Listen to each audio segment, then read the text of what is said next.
0.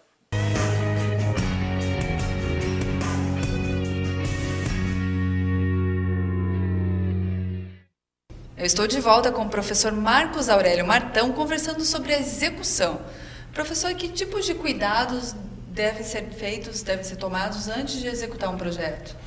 Bem, antes de mais nada, é preciso estabelecer, ou preciso entender que execução é um processo estruturado. Como primeira etapa, você tem que definir uma meta que nós chamamos crucialmente importante. As empresas têm várias metas, mas a crucialmente importante é aquela, caso você não realize, compromete seriamente o resultado da empresa como um todo.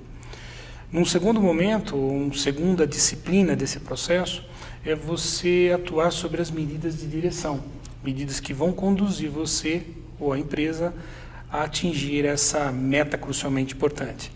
Uma terceira disciplina seria construir um placar envolvente. As pessoas têm que entender se as ações que elas estão tomando são efetivas ou não e se isso está sendo medido ou indicado por algum tipo de placar.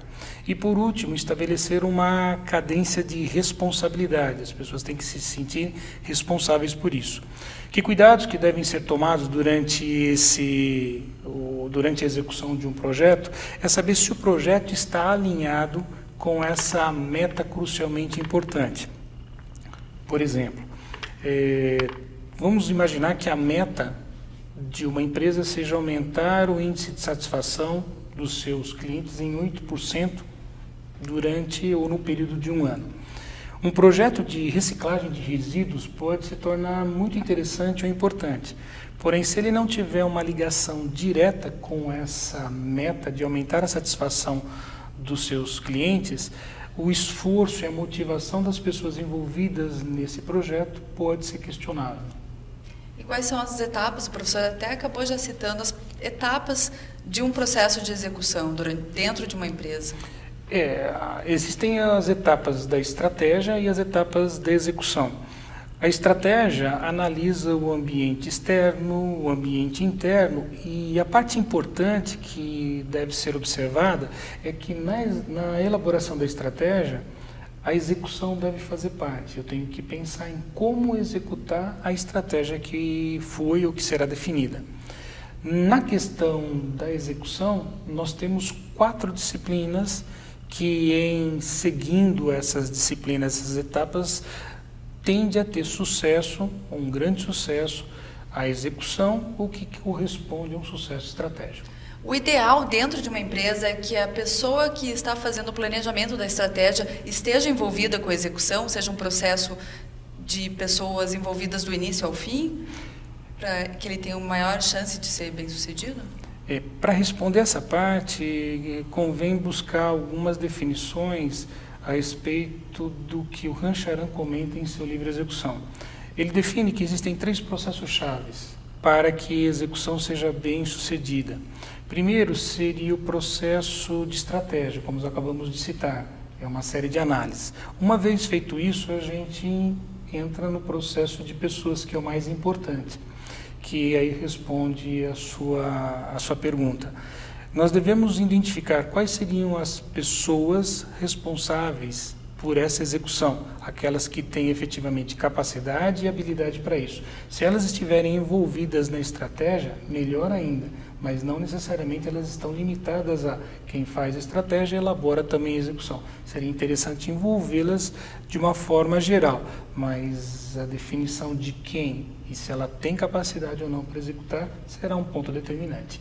E, por último, um processo chamado processo de operação, que aí a empresa define qual é o caminho que as pessoas deverão tomar para atingir a meta ou a estratégia definida. E, professor, quando a empresa estiver com esse processo de execução apresentando muitos erros, problemas, o que deve ser feito? Bem, eu comentei que existe uma terceira disciplina chamada placar, um placar envolvente. O placar indica se as suas ações estão sendo efetivas ou não. Ele indica se você consegue mover em direção à meta estabelecida ou à estratégia estabelecida. Caso isso não ocorra, provavelmente alguma ação não está sendo efetiva. Então, por exemplo, o que seria ideal ou seria adequado fazer? Investigar se as pessoas conhecem realmente a meta ou a estratégia definida. Em segundo lugar, se as pessoas sabem o que fazer para atingir essa meta, se elas acompanham isso ou se elas sentem-se responsáveis por essa meta. Uma vez feito esse diagnóstico, você vai verificar onde na execução existe a falha e a partir daí você deverá atuar para corrigir a possível falha.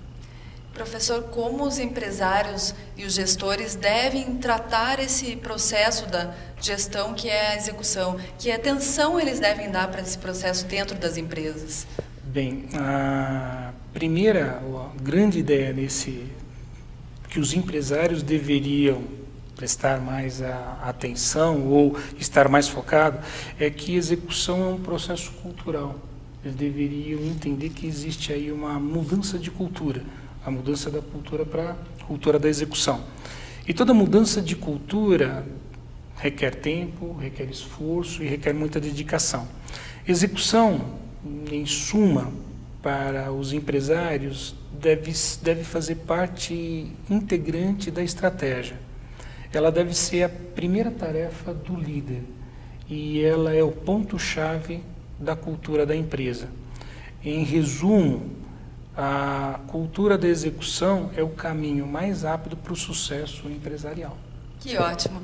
Eu conversei hoje então com o professor Marcos Aurélio Martão sobre execução. Professor, obrigada por aceitar nosso convite. Aproveitando essa oportunidade, o professor está aqui em Curitiba e gentilmente veio conversar conosco hoje. Eu aqui agradeço, Paula. Muito obrigado.